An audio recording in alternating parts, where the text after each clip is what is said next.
Hello, and welcome to Sobercast, where we provide AA speaker meetings and workshops in podcast format.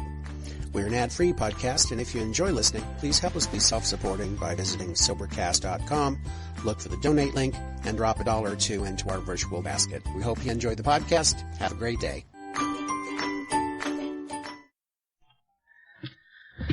Okay, well, there's supposed to be 4, but there's only 3, so each person will have 20 minutes to speak. Fill it up if you can. If not, that's fine. The speakers we have are Mike F. from Petoskey,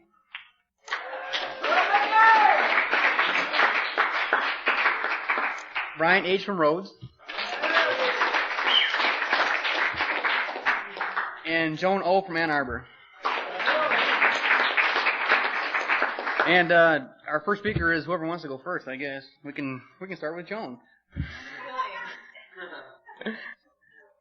Okay, Mike will go first. Hi, my name's Mike, and I'm an alcoholic. Hi, Mike. Love you, Mike. Lots and lots and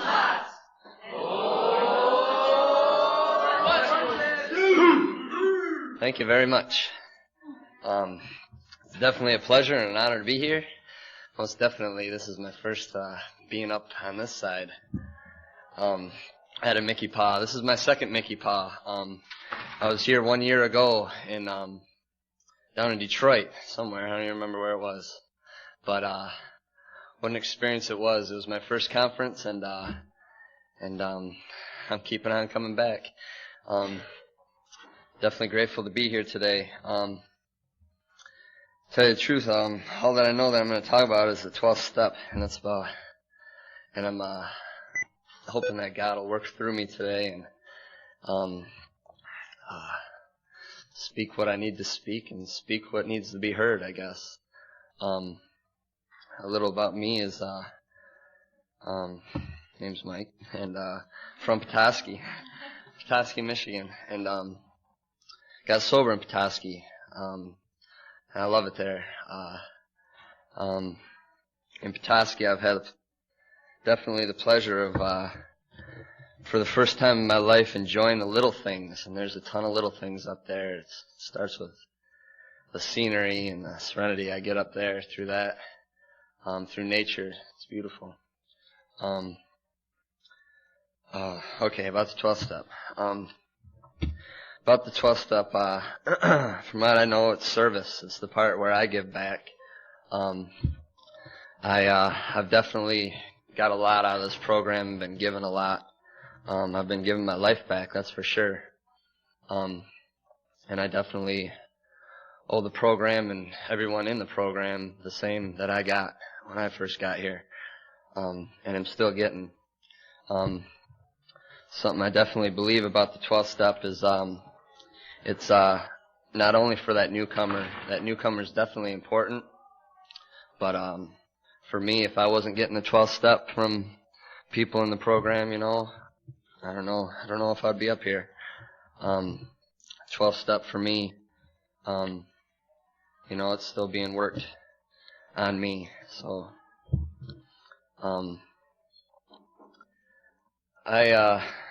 some ways that I've worked the 12th step in my program is gone to different detention center meetings, which really have enabled me to get out of myself and put a little back. I was definitely once there, and I guess no direction, no clue what to do, and just hope that I'm able to be there for the person that needs it. I'm involved. One thing about the 12th step is I kind of wonder why it says tried. I don't usually question the big book or any of the 12 steps. Tried is kind of a word that I used to use. I try not to use it anymore. I do it. I've got to. I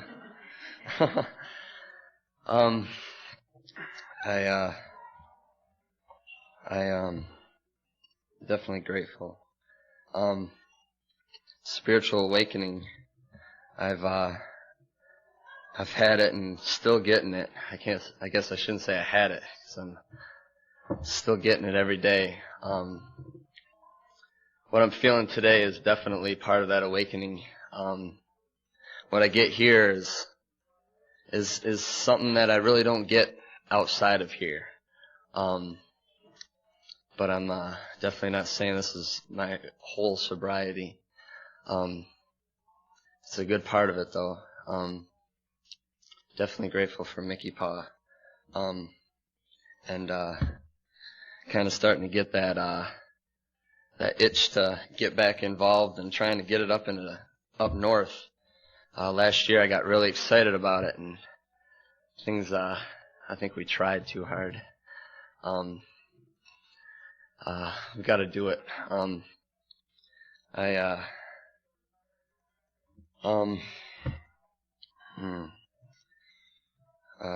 really dry-mouthed in this.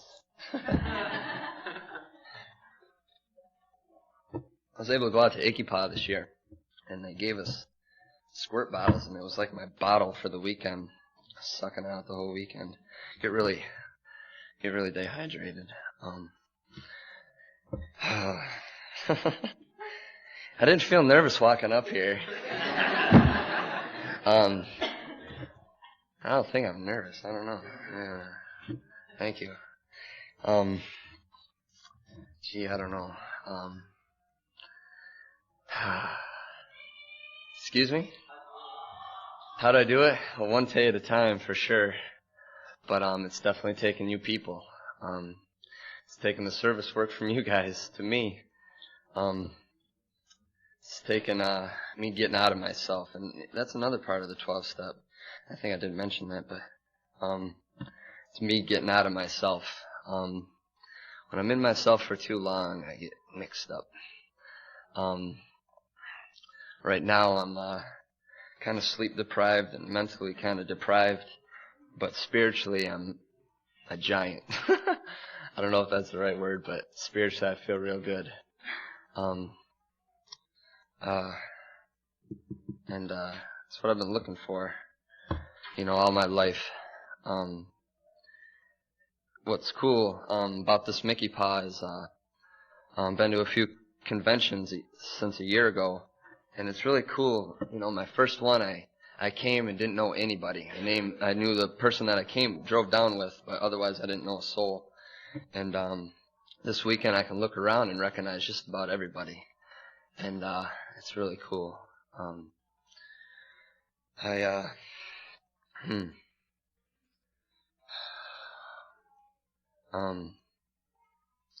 don't know other to say than I'm just really grateful. And I'm definitely I'm grateful for that, and I'm honored about being able to speak today. Who knew?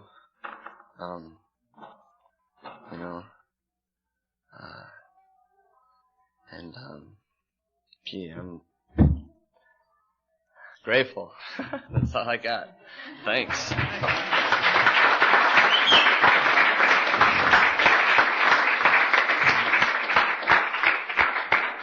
Thanks, Mike. Good job. Our next speaker is Brian from Rhodes.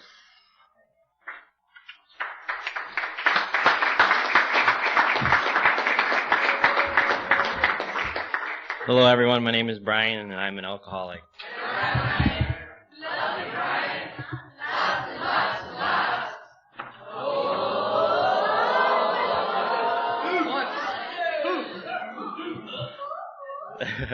Thank you very much.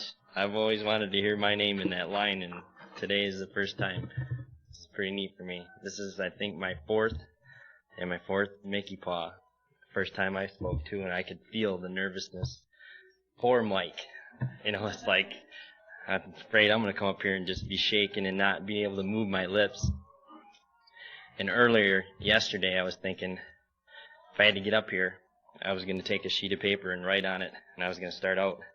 If I'm reading off this paper right now, is because I'm so nervous that I can't look at you and come from out of my heart. And God gave me the strength. I don't have nothing that I wrote down or anything, so I'm going to try and bring it off in here to you.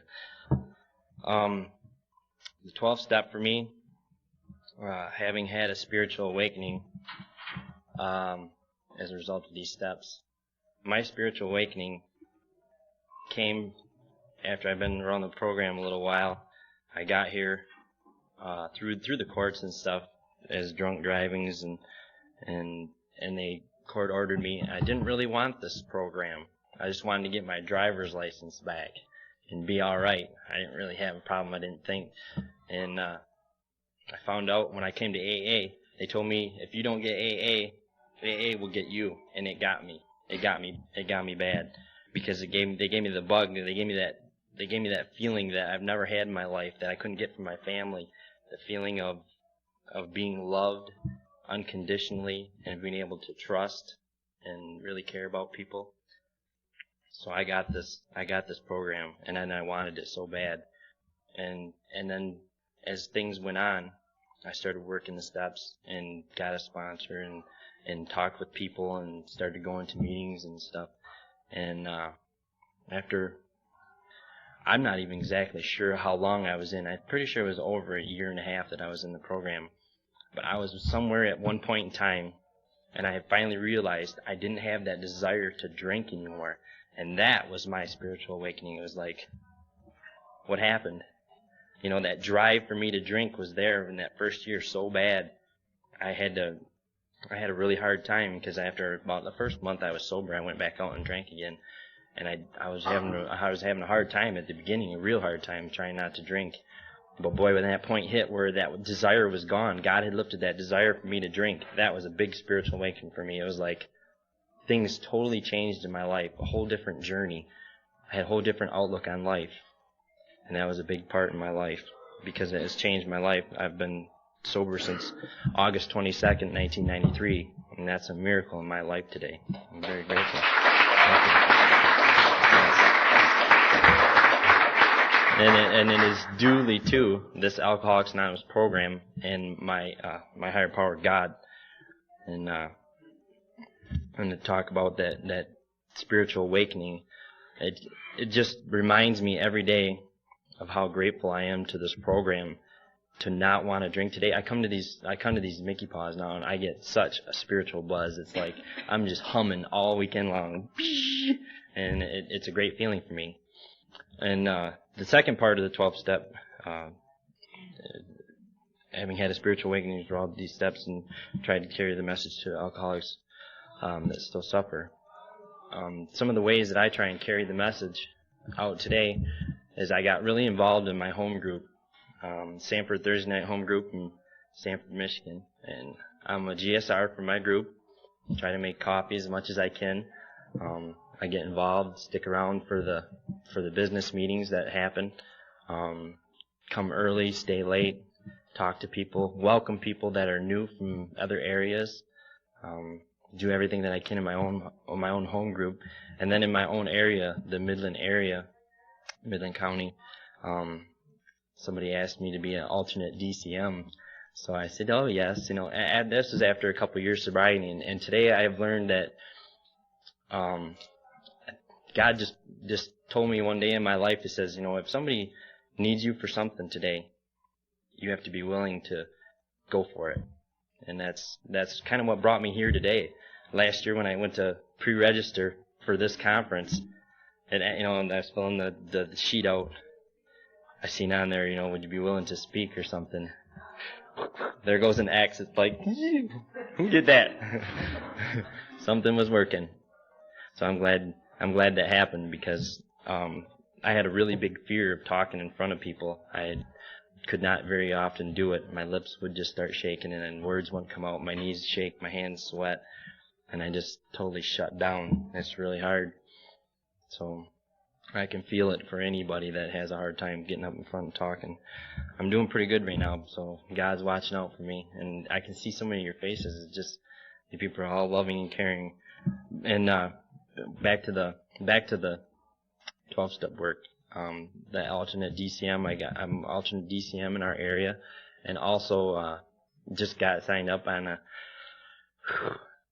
PI committee chair. We're going to have a new, I think it's a couple weeks here, we're going to have a new vote for our officials or whatever you would call it in our area, the chairpersons and whatnot. So I'm going to be our committee PI chair, and that's going to be neat for me.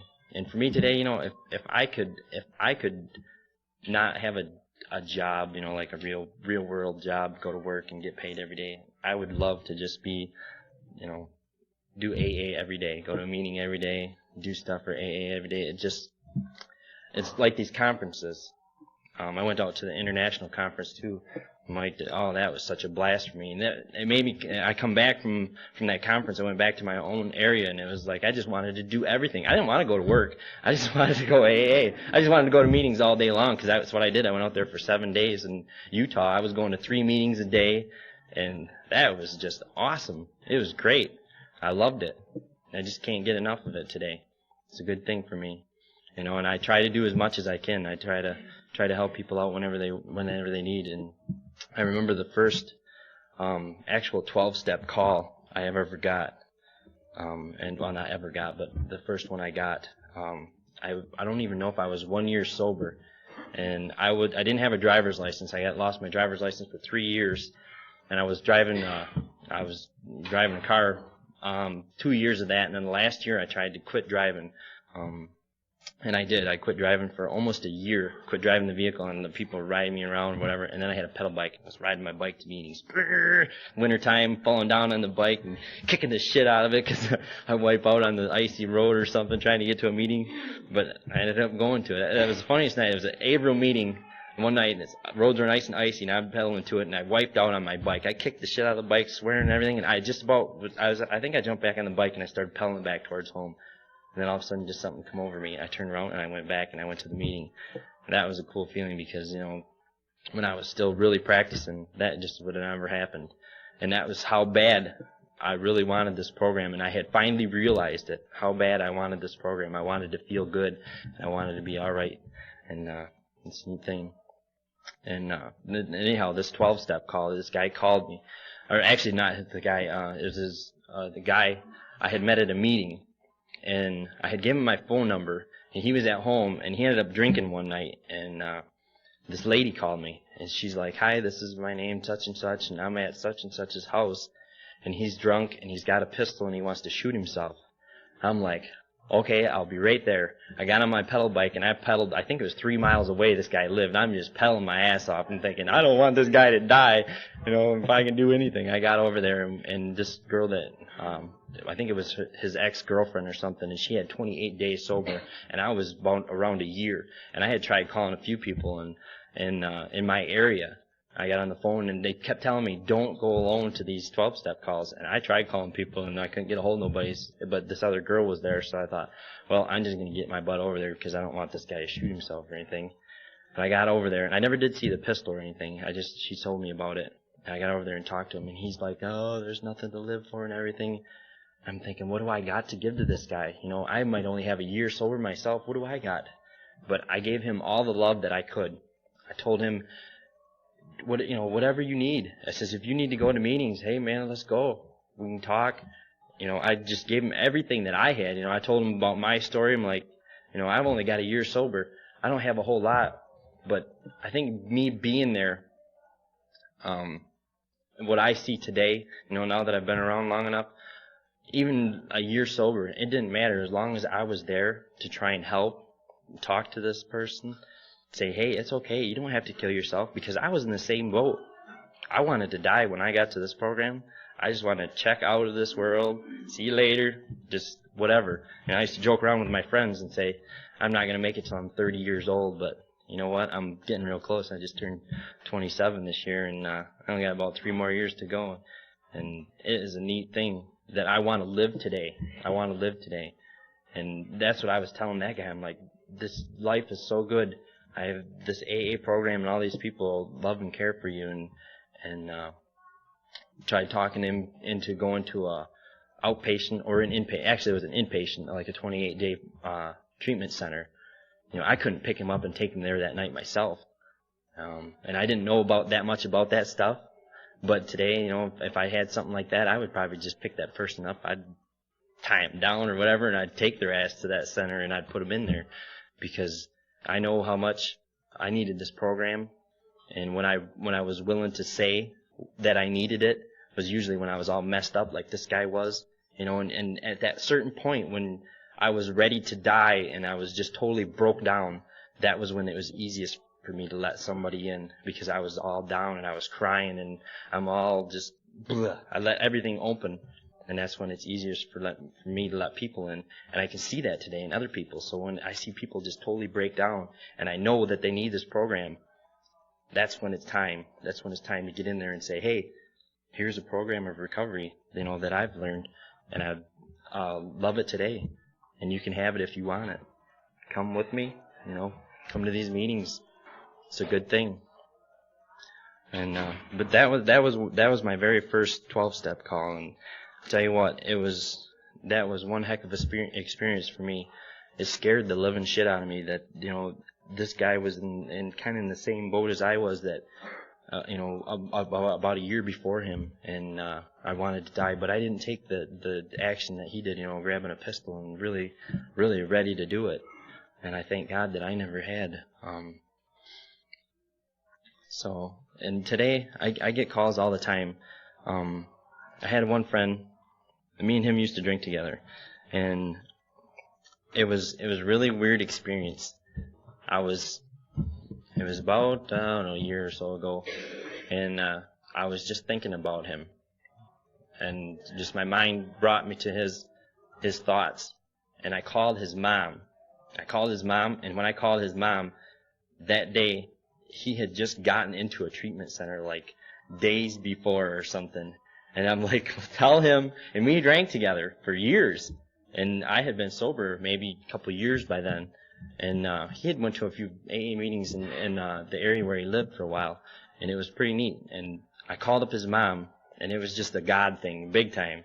I called his mom, and she's like, he's in this treatment center, Alpena, and he was looking to get a hold of you or whatever. And I says, give him my phone number, tell him to call me at home. And ever since then, me and him have stuck back together. When the years we drank together, we were like best friends. We did everything together. And then after I got sober, we kind of drifted apart. I still really felt the closeness as we were friends, and that just never goes away from me because I love people. I love to be around people today.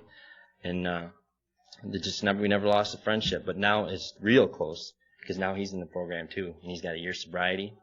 And now we do things together. He's at this convention. He's in this room too. You guys probably know who he is. But that was a really neat experience. I don't know if that was 12-step work, of me, like being a big book for him. It's just, you don't know today. And that's one thing that I always remember is that, hey, I might be the only big book that somebody reads. And that's part for me, for my family, because my family is still out there practicing. And I remember that all the time that's the people I have the hardest time around today is my family, because I can still go back to them old actions where the sarcasm and the quick to get back and revenge and you get me, I'm gonna zap you back, and I have to really watch myself today because that's the hardest time I have. And and that's when I really have to remember, hey, I got to carry this message, and what message am I carrying to anybody today, family, friends, whatnot, anybody? Am I carrying this message saying, hey, this program is a way of life and it is a very good way of life? I don't want anybody to see it as a bad way. And the last part of that step, the 12th step, practicing these principles in all our fires, that's what I was talking about too, the family and stuff. I try to practice these principles in everywhere. When I go to work, when I'm at home, when I'm in meetings, I remember these things. I remember the serenity prayer. I remember the how it works, and I just all these little cliches in AA. I see bumper stickers today. Honk if you know Bill W. Do it sober. Easy does it. Just everything. My life is totally revolved around AA today. A lot of my friends are in the program, and the people that I look for my love and affection and care, and know how I feel. I could never relate to a whole lot of people in my life, but when I got to this program, I could relate to all of you because you know who I am. You already know who I am because you've been there, done that, and that's a neat thing. So practicing these principles, at work, I have to remember, slow to anger, be more loving, caring, responsible. And that's one thing this program has taught me. That's how my life has totally changed 180 degrees. I used to be, a little restless and wild and go out and, I used to have all that fun, go out to the bar scene and whatnot. And today I have learned to love, be affectionate, to cry, to have the responsibilities, take care of me, take care of the things that I need to in life. It's a good feeling to know that I can do these things today. I used to get nervous about trying to worry about my own feelings inside, and letting people see how I really was inside. And I was talking about that earlier today to somebody about trust things, family. I used to try and trust my family. They'd be nice to me. I'd let them in and trust them, and then bam, bad things would happen. And that this program is totally opposite of that. And I couldn't get it right away. I didn't trust any of you because I thought you were going to be like my family. If I let you in and trusted you, you were going to hurt me. But that is not the way it is. I can let you all in today. And there's a part, I do have to read one part out of this before I end up closing, because this sums up some of the stuff out of this 12th step that I really like. It says, when the 12th step is seen in its full implication, it is really talking about the kind of love that has no price tag on it. And that's the way I feel today. I don't care about the material things in life today. My house, my truck, or anything else that I have today. I care more about any of you people. And that's why I wear this thing. I love this. I love these fuzzies. I would like to have a hug from every one of you, this whole weekend. If you see me, just hug me, because I love people today. I really do. I really do. I thank you all for letting me up here to talk, and have a good weekend. Thanks.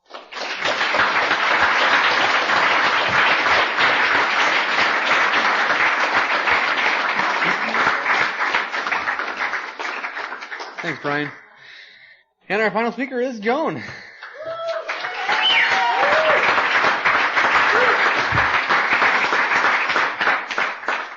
Hi everyone, I'm Joan and I'm an alcoholic. Hi Joan. Love you, Joan. Lots and lots and lots. Oh, bunches.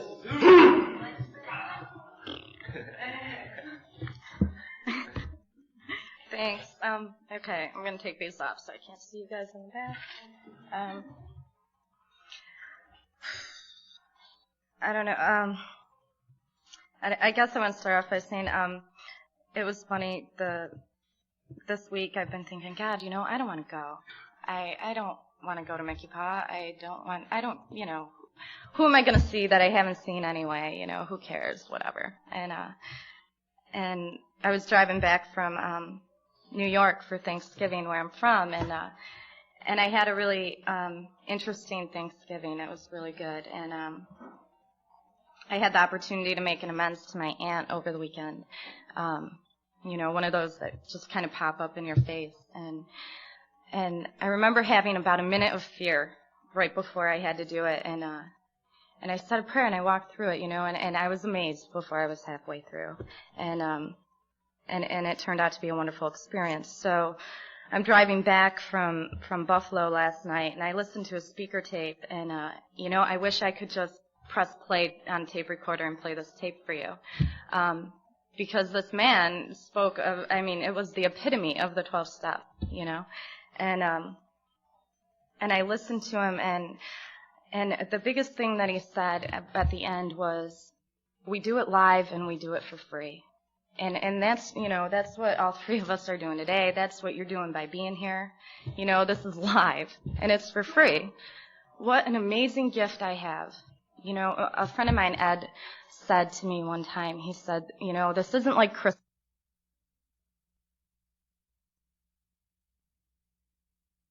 If you don't like it, you can't return it, sobriety to me today is a gift, and I can't return it.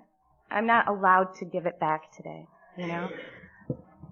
because I wake up every morning and I ask God to help me stay sober another day, And I come here and I give you whatever's been given to me. So nothing I have to say up here today is original or made up or anything. Everything that I have to say has been passed on to me from hundreds and hundreds and hundreds of people. And thank God for that. So I don't know. The 12th step is the step that I'm formally working again with my sponsor, and I've had to look at it a lot, and I don't know about any of you, but when I read the 12th step out of the 12 and 12, it seems to be the fattest step in that book, and it's like, is it ever going to be done? Is it ever going to be done? You know, and you know, that line that Brian just read, when I read that line, I think of my sponsor, and because that's what she's given me. She's given me the kind of love with no price tag on it. And I'm so grateful for that. And I don't know, you know, I think about that and it's like, how can I ever repay her for what she's given me over the past year alone? And one way I can is I'm not. She told me I'm not allowed to wear jeans. And she's not here today. So for everybody's information, actually my sponsor's information, I'm not wearing jeans. So she would be very proud of me to be up here not in jeans. But anyway. You know, the 12th step for me I've been going through it and I've been looking back over my sobriety and, I got sober when I was 16 and you know, I would love to get into my drinking with you guys. It's really boring and I could put you all to sleep.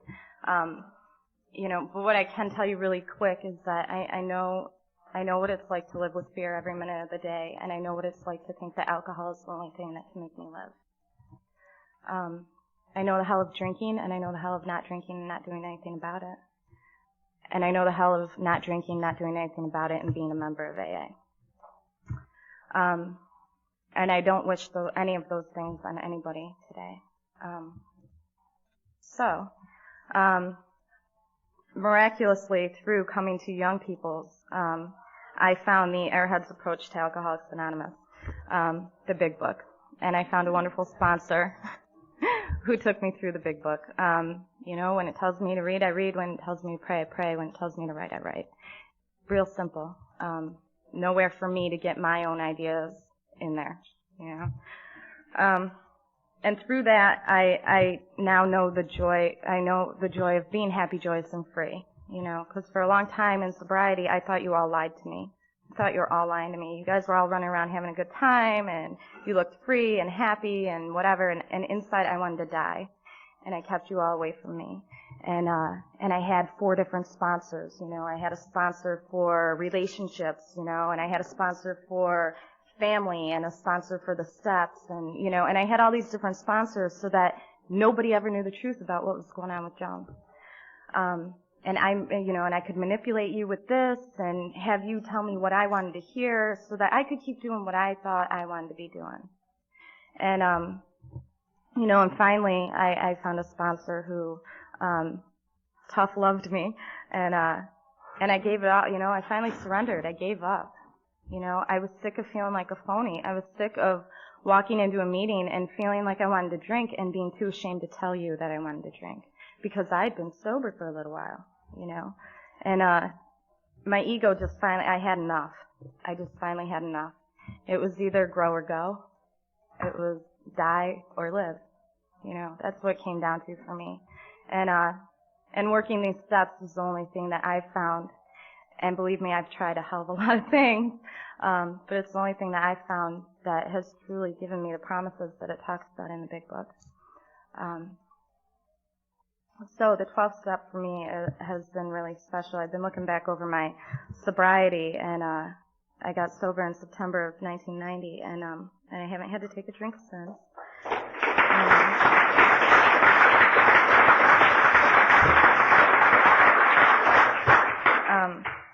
And, you know, thank all of you for that, you know. I thank all of you. And I realize that the more I really look at the 12th step and the more that I try and practice this step and these principles in all my affairs, the more I realize how very little I have to do with the fact that I'm still sober. How very little I have to do with it. All I do is the footwork, you know.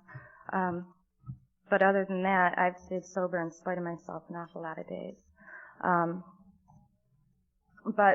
So I'm looking at this 12 step and I'm reading it, and like all these funny things are coming up to me, you know, that things I can laugh about today, but things at the time that were just this huge crisis, you know.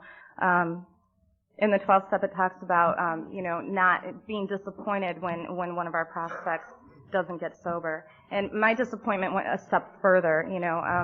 I decided to pick this person, and I was going to get them sober. There was nothing stopping me. This person was getting sober, and he was a good friend of mine, and he drank, and he came back to the program, and here's the kind of person I was early in my sobriety. He came back, and I went up and I gave him a hug, and as soon as I pulled away, I punched him as hard as I could in the stomach. You know, it was kind of like, I love you and then I'll beat you, you know, like, that was my idea of getting somebody sober, you know. I'll give you a hug and then I'm beating the crap out of you. And, you know, and I think about that and how funny it was, you know, that, you know, I thought that I was God, you know. I thought that I could handpick who deserved to be sober, you know, who deserved this gift. And I think that we all do. But I'm not God today, and I know that. And you know, moving right along in the 12th step, it talks about emotional sobriety. And me and my sponsees were reading the 12th step on the way up here, and emotional sobriety. The past year of my life has been probably the most painful year of my life. I moved here from New York, and I was 6 years sober, and I had to be a newcomer all over again. And what a jab to an ego that can be. And you know, I hated it.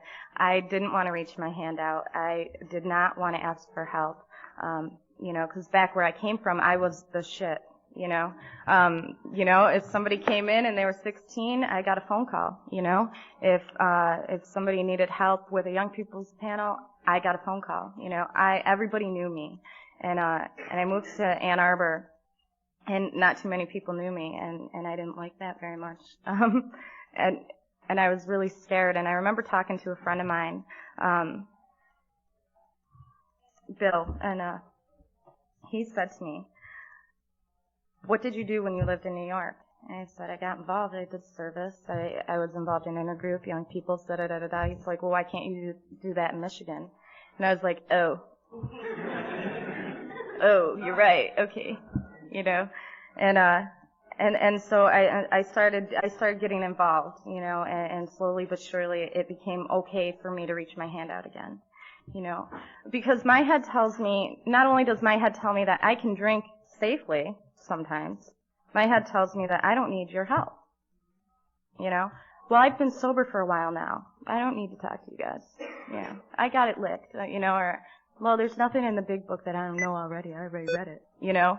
I mean, my head just, you know, tells me really crazy stuff, you know. And that just proves to me how much I need you guys, no matter how long I've been sober. You know, the longer I stay sober, the more I need you, you know. So I started reaching my hand out, and things started happening, and you know, for as agonizing as some of the things that I've gone through over the past year have been, the growth that I've had in the past year amazes me, you know. The paradox that pain equals growth is just ridiculous to me, you know. To look back on the past year and see that I've gone through some really horrible things, you know, things that I never imagined ever having to go through, and stayed sober through it, you know, blows my mind. It proves to me that God does for me what I can't do for myself, and He does that through all of you. You know, right now I do service at the Huron Valley Intergroup, and I do the newsletter for Intergroup, and so I'm doing the newsletter for December, and you know, we're writing on the 12th step, and I'm like, well, you know, why write anything myself when we have all this great literature, and Bill seemed to do a fine job writing about the 12th step. I'll find something that Bill wrote, you know.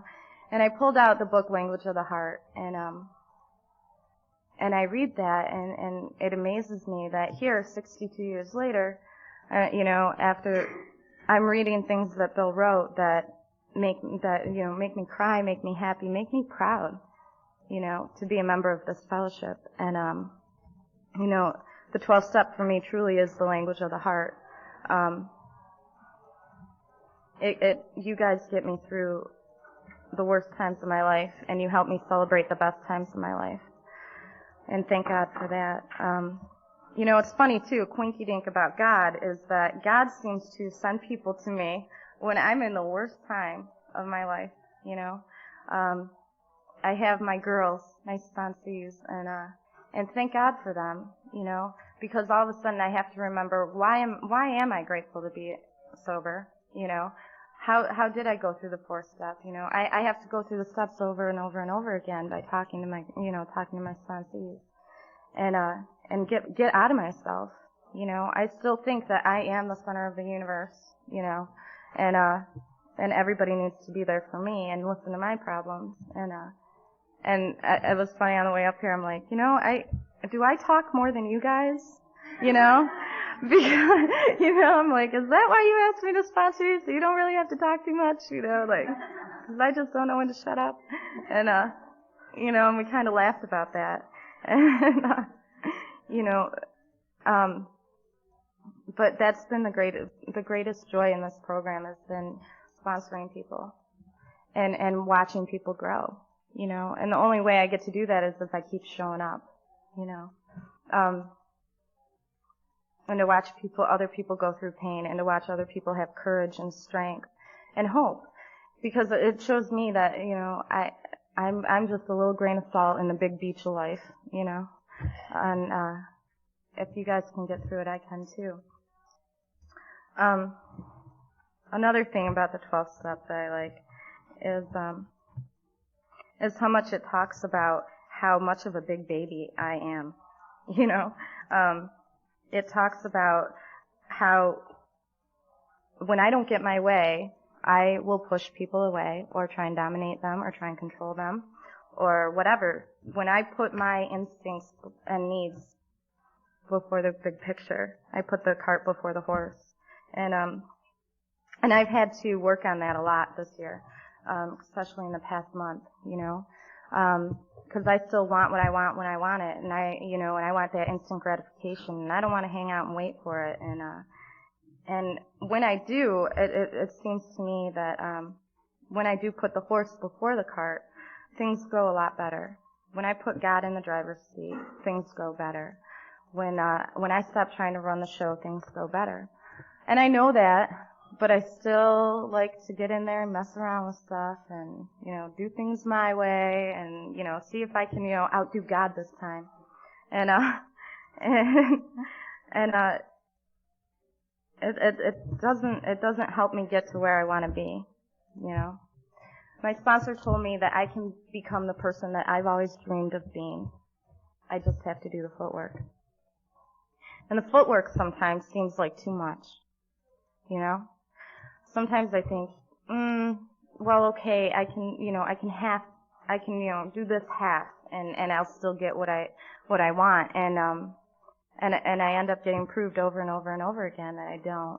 And the great thing about my sponsor is that she tells me, she's like, Joan, no matter what you're going through, I'm going to tell you the truth.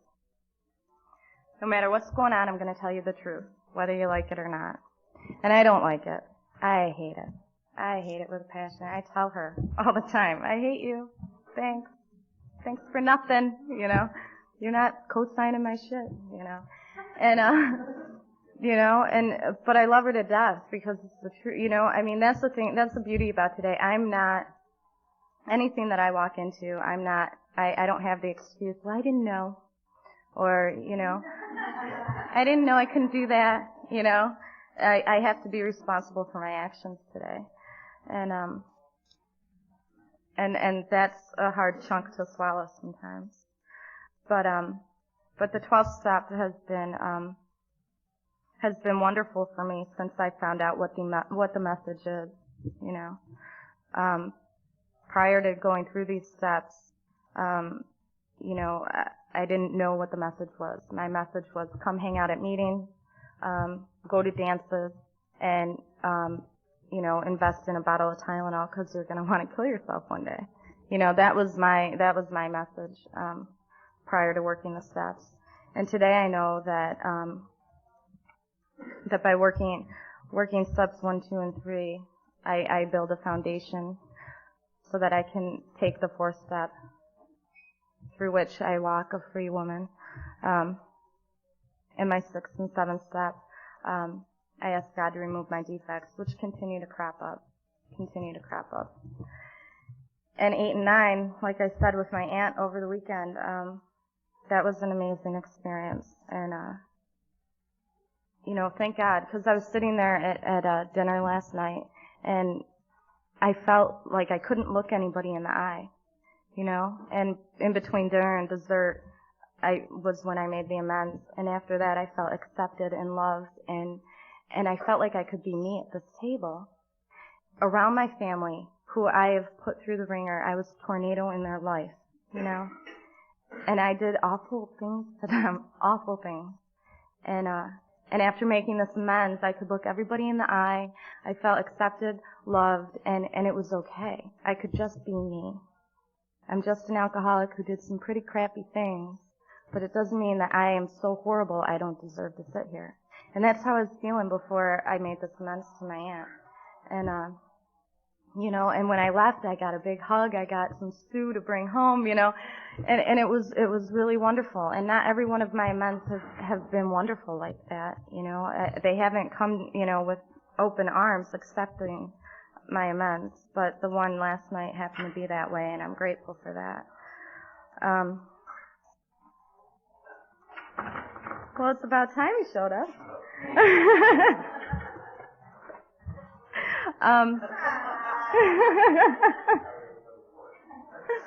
You're on Michigan time.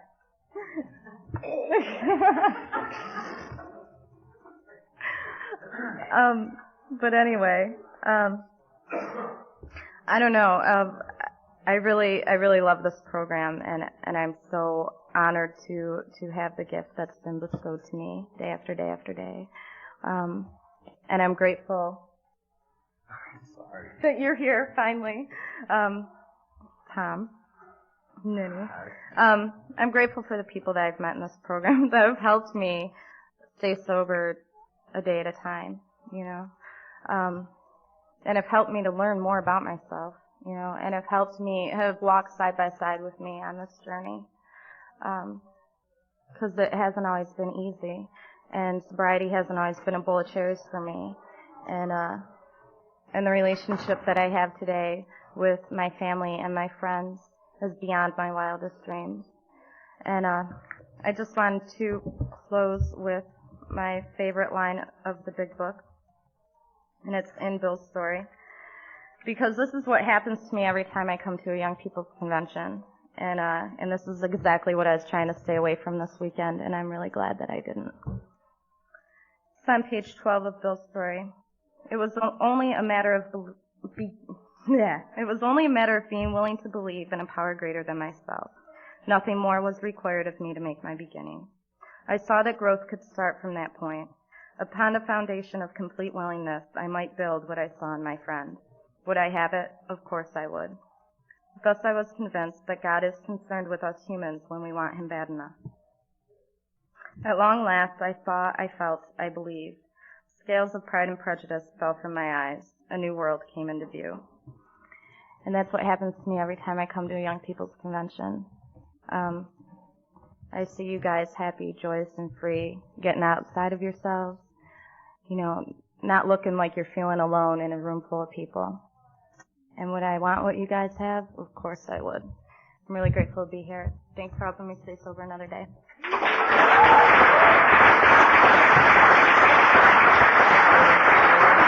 Thanks, John.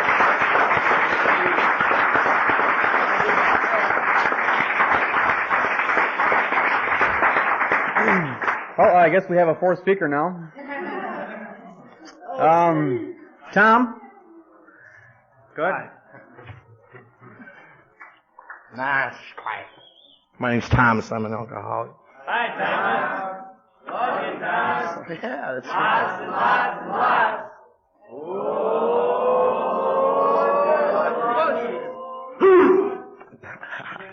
I am not Dave F. from New York, and I was not John Hopper last year.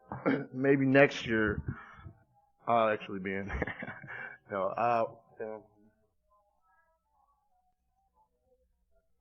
12 step. Oh boy. All right, 12 step. Considering I'm on my way through the steps the second time. The first time was having a half-ass. Let's see here. It was half-assed. I didn't feel the way that I thought I should have felt after working the 12 steps. I don't think I did a thorough enough inventory. I think I allowed enough stuff to stack up before I did my 9th step. I really just didn't feel right about it. I moved. I'm not going to say anything about my past sponsor. I got a new sponsor. So at this point right now, I'm at the 3rd step. We read the book every day, Big Book, Alcoholics Anonymous, in case it hasn't been mentioned tonight, which I probably doubt. Of course, I'd know that if I was here. Exactly, I hear somebody who's not there, man. Stop it. So, all I have from experience, strength, and hope of that 12th step is through the way I worked the steps prior. So that's what I'm going to give you. I'm going to talk about the 12th step as a person that's on the 2nd step, if that makes any sense. And it's not supposed to work that way, but I didn't know I was supposed to talk about the 12th step. But to me, the 12th step is having had a spiritual awakening as a result of these steps. We tried to carry this message to alcoholics and practice these principles in all our affairs. You know, it says we tried to practice these principles in all our affairs, so I guess by all technical purposes, I do that to the best of my ability. You know, I'm just really glad that in the 6th and 7th step, it doesn't say we remove those defects of character, you know, and we asked us to remove our shortcomings and all that, because I can't do that, and I certainly haven't done that, so I can qualify to go on to the 12th step. But working with others and service work and so forth is a really important part of my recovery. In early sobriety, I didn't work the steps so hot. I didn't really want to get sober when I came to this program, but I understood that I had to stay sober in order to stay out of prison. So therefore, I was wanting to hang out with you guys, and I was wanting to stay sober. And I saw an opportunity in young people such as MCYPAA, because you guys were on fire. You guys had fun. You know, the first thing I did, I think it was 3 days sober, and I went to Hell Creek Ranch. Was that a party? And all I heard was this, I love you lots and lots and lots. And when the how it works was read, and the way you guys reacted, you know, it was like, yeah, man, I can party, I can have fun, and I can do it all in sobriety without drinking.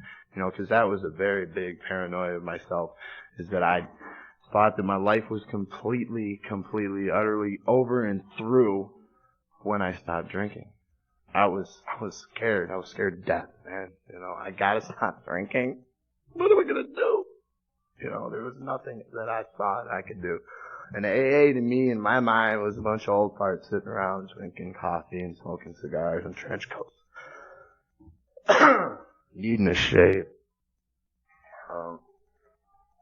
My first meeting, of course, that's what it was.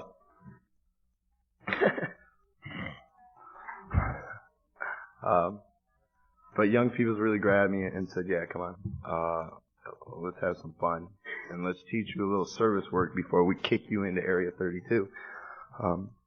And for those of you that don't know about that, that's another story.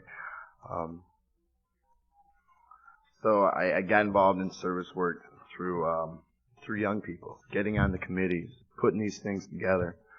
At about 6 months sober, I was elected to a GSR position and went into Area 32 with a hard hat on. And I got involved in the district we didn't have. I got involved in Huron Valley Intergroup, But the point is that's what I did. I went to meetings and I did service work. And I stayed sober for about 3 months. And then my mind started to fall apart, because it was no longer able to hold me on that pink cloud. I wasn't able to stay up there, because I wasn't working the 12 steps of Alcoholics Anonymous, written out in perfect form in that book, Alcoholics Anonymous. So really my job today, what I feel, is just to share with you that the answer is in the 12 steps of Alcoholics Anonymous in that book, and not just in conventions, not just in service work. It's a combination. That's where that triangle comes in. It's got unity, service, and recovery. It doesn't have unity or just service or just recovery. It's got all that combined. And for this alcoholic, and I should probably qualify first, I'm an alcoholic because I have a mental obsession and a physical craving for alcohol. Once I take that, I think about that first drink all the time, whether I'm drinking or not. But once I take that first drink, I don't know when I'm going to stop. I may have one beer at the bar. I may close the fucker down. Sorry. But, therefore, I don't know. It's the mental obsession, the physical craving it talks about in the book, and that's how, personally, I know I'm an alcoholic. And that's my own personal thing, And I know that there's no other way that I know of to recover from alcoholism besides through the 12 steps that are expressly written out in that book. That's just for me.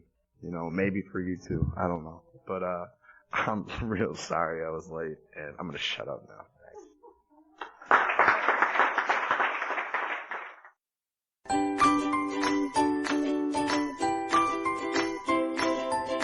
Thanks for listening. I hope you enjoyed the podcast. Sobercast is ad-free, and we'd like your help in order to keep it that way.